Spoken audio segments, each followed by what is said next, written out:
All right, guys, welcome back to the shop. Frank here. I've changed my mind. Last week we were working on the mini dozer. I put a bypass connection on the blade lift cylinders, hydraulic cylinders, to give some semblance of a float function. That is, open the bypass and the cylinders just float, and the weight of the blade determines how much force is put on the ground while you're moving the dozer to push gravel or dirt or whatever. Of course, because the valve, the bypass valve, was on the cylinders, which are at the front of the tractor, you'd have to get off the tractor to close them. And so, thinking about that, you know, I come to the conclusion that I was trying to minimize the expense of creating a float function. I know there's valves that have a float function. I have it on my Kubota, the front end loader on my Kubota. So I'm certainly familiar with the different types of valves that are available. And, you know, some of you guys made comments, hey, you know, get a float valve, or, of course, some people said, you know, fine, give it a shot. So rather than, because the project I've got is pretty sizable in terms of moving some dirt and gravel around on my driveway, I've decided that I would rather have, I'm going to make the investment in installing correct float valves. Now, I did find the valves. They're not cheap. I mean, they were $350 a piece, and I needed 2 of them.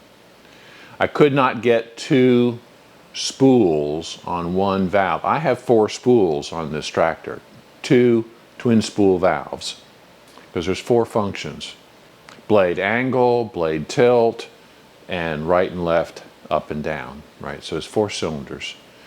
So I have 4 spools on 2 twin valve assemblies. So I went ahead and just ordered 2 new twin spool valve blocks.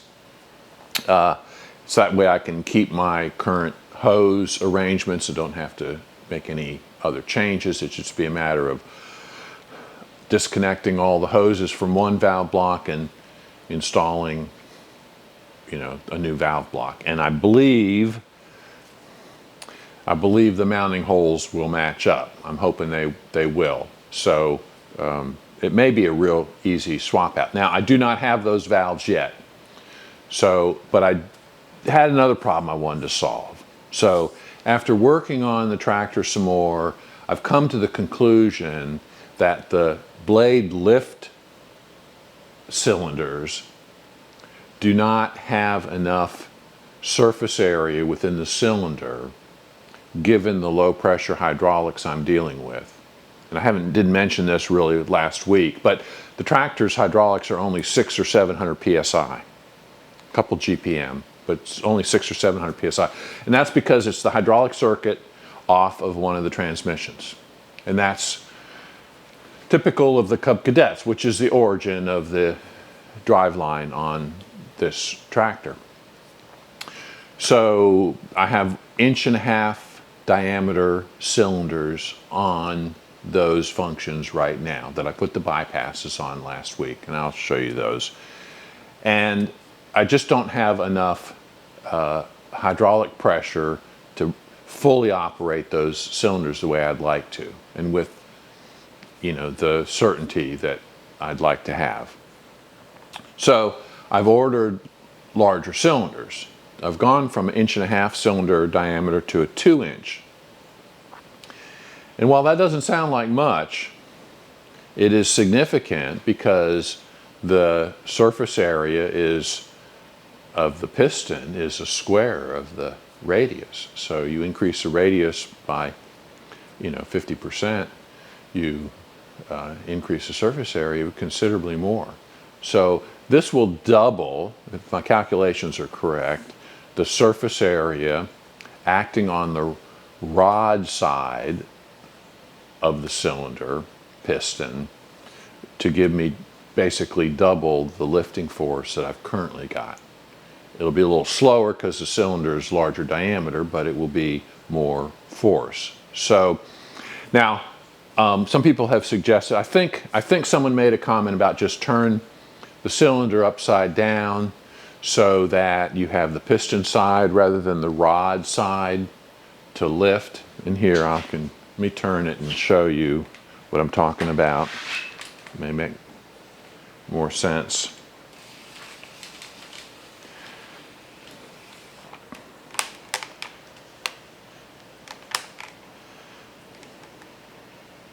Talking about. So of course this is the lift cylinder, and in order to lift you put fluid in this side of the cylinder and you push the piston up.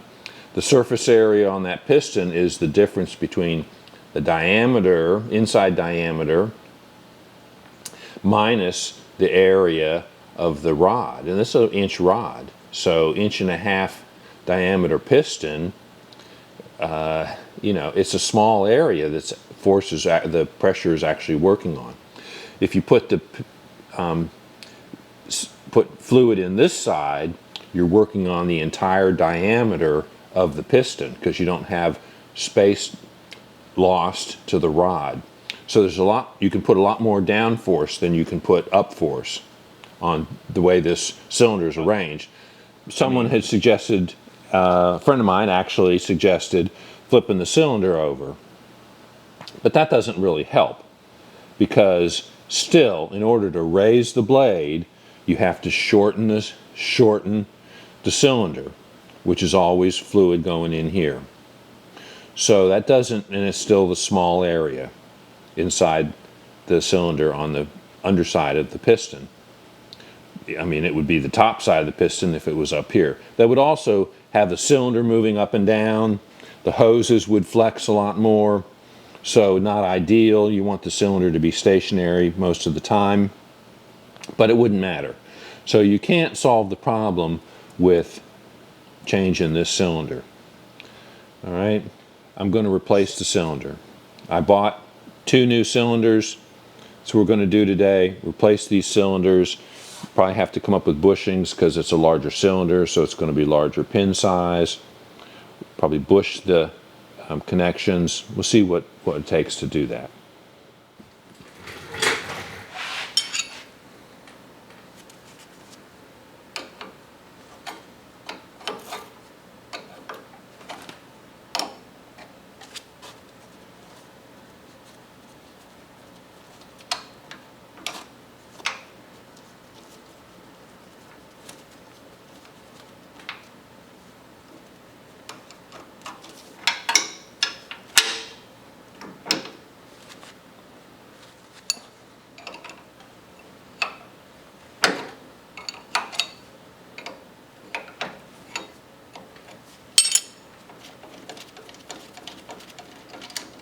So much for this idea.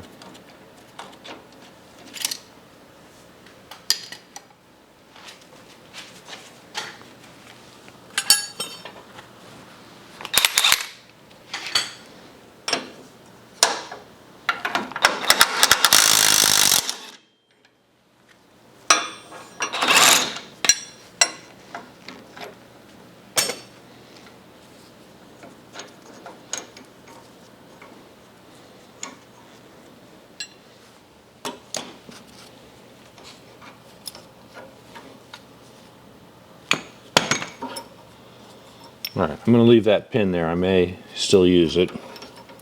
We'll see.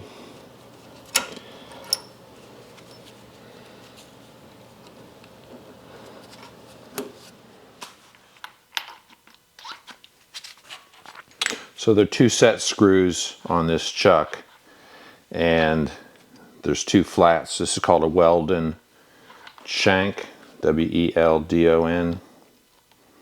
And so you have 2 set screws here.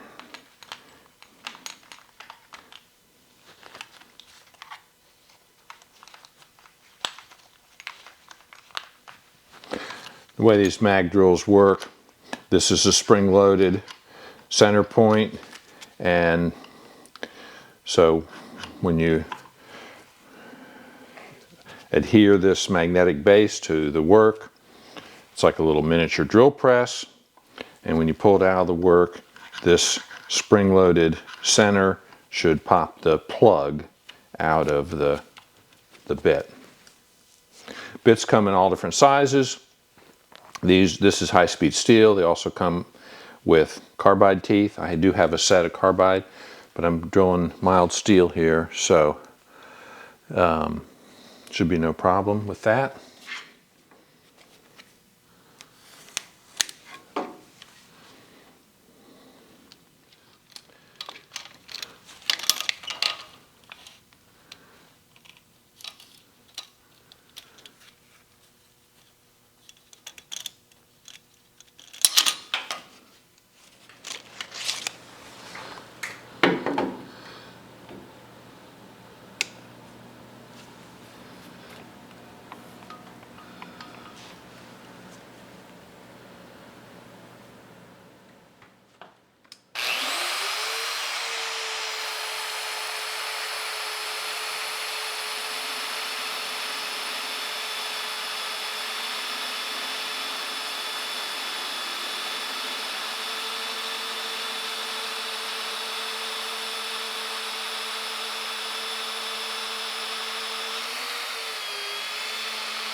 I could do this on the disc grinder, but I always feel a little shaky with such small parts.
Deburr these holes.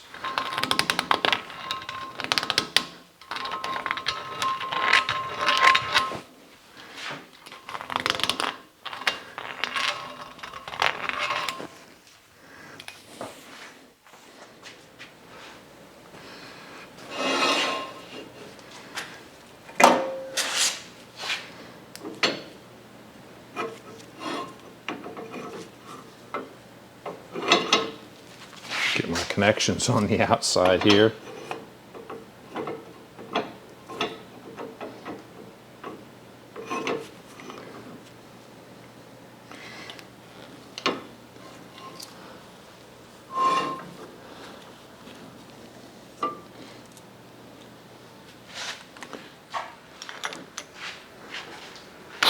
There we go.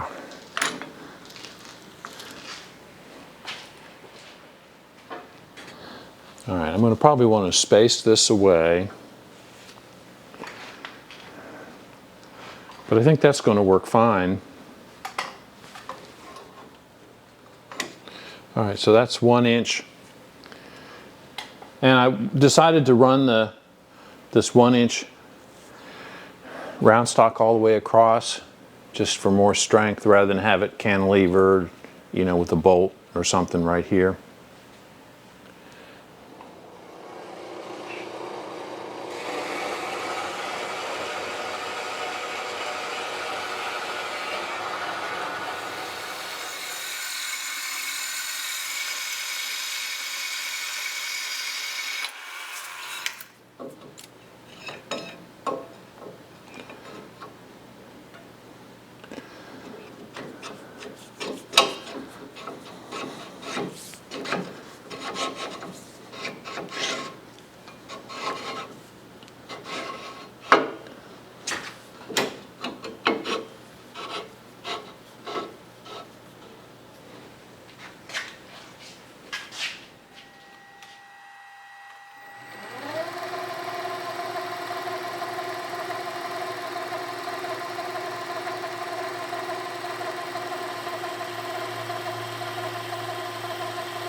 I'm going to make up the connections to these new cylinders.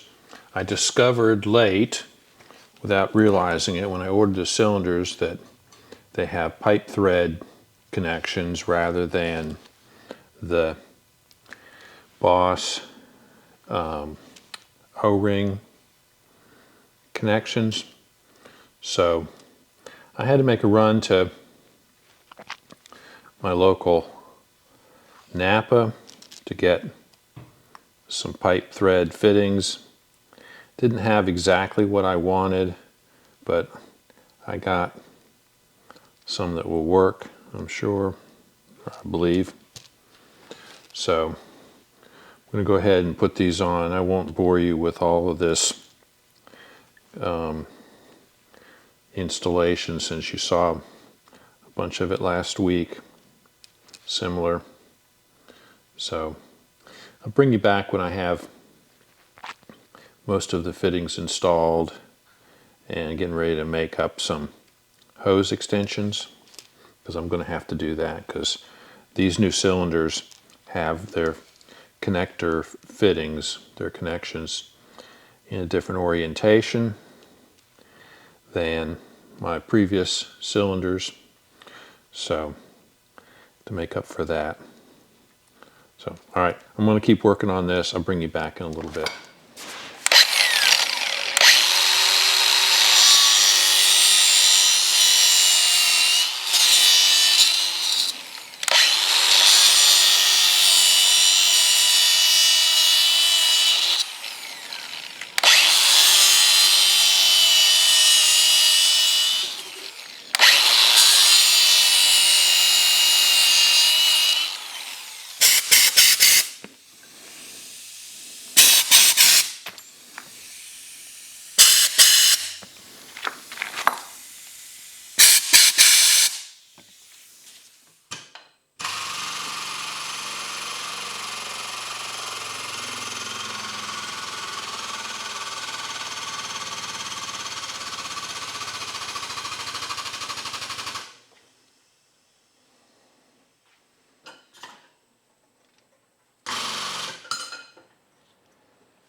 All right, I've run my lines to the cylinders. I had to put some short connectors in here. I mean, the alternative would have been to run, all new lines, which would have been a lot more involved because it's in this sheath. Plus, I don't have enough hose on hand to replace all of the lines. So I think this will work fine. Doesn't look too bad. All right, so these are 2-inch cylinders.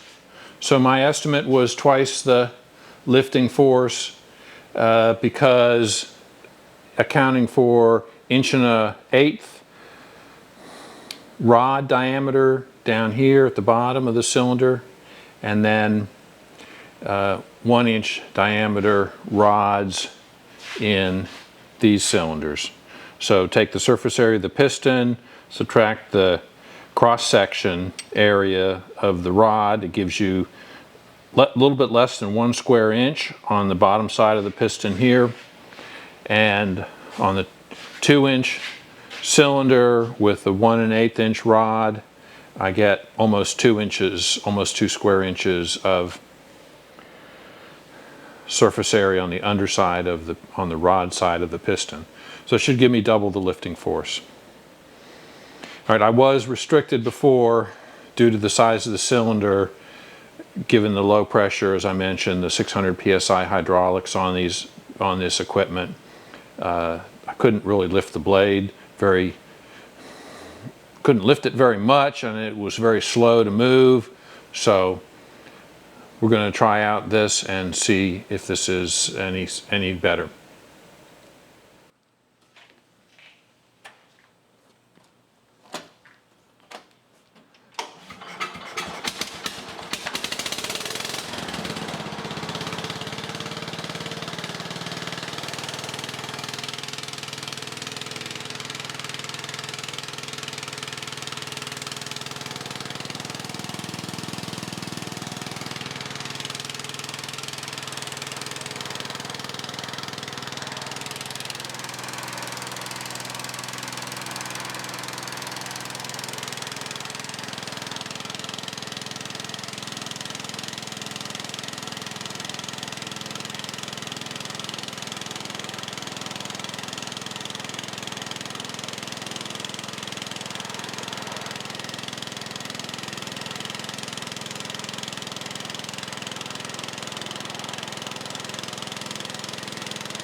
All right, I have to say that's significantly better than I had before. What was stopping it's moving up, this cross brace, which is like an anti-sway bar, keeps the whole thing from shifting right to left. So if I move this inside here, for example, you know, I would probably get, it wouldn't hit this support plate, but it certainly raises it much faster than it did before. I think that's great. I did wind up, of course, filling these cylinders with oil in the process of operating it like that, cycling it. So I will need to add some fluid to the transmission to make up for that. I probably used a quart, maybe a little bit more than a quart of oil from the transmission, which holds 8 quarts, 7 quarts. I add an extra quart normally just to allow for use in the pistons and that sort of thing, using the cylinders. So, all right. She seems to be working better. All I need to do now is the float function. All right, folks, that's it for this episode. I've plumb run out of time. I've been out here all day. Gonna have to come back next time and install the float valves. I did order 2 twin spool valve blocks.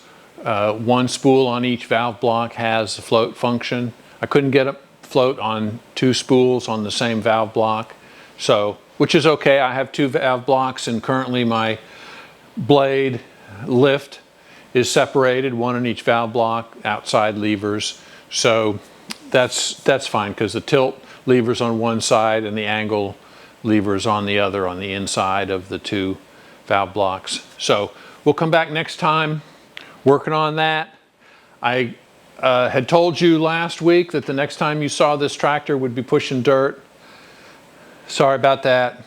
Like I said, I changed my mind. So as I work on these pieces of equipment, both the grader and the dozer here, these 2 pieces of equipment have been in use for 2 or 3 years, and as I use them, I discover stuff I want to change or improve. They were, when originally built, kind of prototypes. So I'm making the changes that have been put off for the past year or 2, and that improves the functionality and the ease of operation of these 2 pieces of equipment. So, all right, we'll be back again in a week or so, looking at actual float valves, as some of you suggested I should do.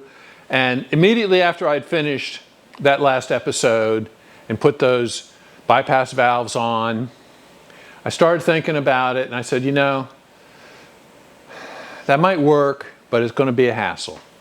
And so a couple of you made comments that it's going to be a hassle, and you're exactly right. And so I think I commented back to some of the folks that had cautioned me about that you're exactly right.